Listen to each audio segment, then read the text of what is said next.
So those are the couple of things and some tips that I would have that I would just share. Number one, and this is one that you will get, I guarantee you'll get pushback on this, but I feel like at some point you might actually get a thank you, and that is no screens in the bedroom. And we've done that with both of our kids from day one, and the phones are in the hallway, they're plugged into charge in the hallway. And our daughter's friends knew that at 10 o'clock at night, they were not going to get a response from her anymore. And that took a lot of pressure off of her when, as far as getting into that, mess that happens every night. When she'd get up in the morning, there'd be literally hundreds of messages in there that happened post 10 p.m. And she finally came to me and she's like, Dad, it's kind of nice to not be in all the drama.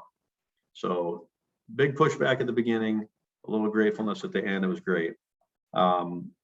Second thing, as far as a tip, this is a fun game you can play as a family, and it's the screen time game. And that's really, you get a baseline of everyone's screen time. So you pull up the phones. How many hours did I have last week on my device? How many times did I pick it up? What were the first apps I looked at? It's all right there for you to see.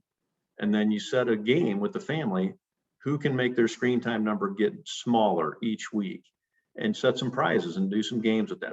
It's kind of fun. And if you can poke fun at yourself, it really works out pretty well. We've had some good times with that. Next thing, as a parent or a mentor, you've got to set a good example. And when you come into the room and this is in your hand and you're having a conversation with somebody, in the back of their mind, they're like, okay, is something on that phone more important than I am?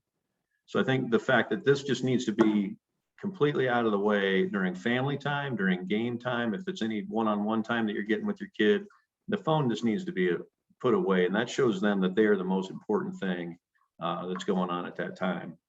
And then the last thing I feel like is just awareness and teach them about the fact that social media is designed to be addictive.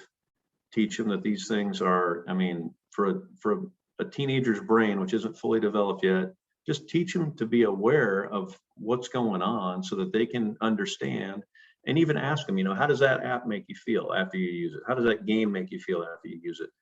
Just to get, those are some good non-threatening questions to ask, and just kind of get them talking a little bit about how they're using their stuff. But those would be just for time's sake, those would be a few that I'd throw out there.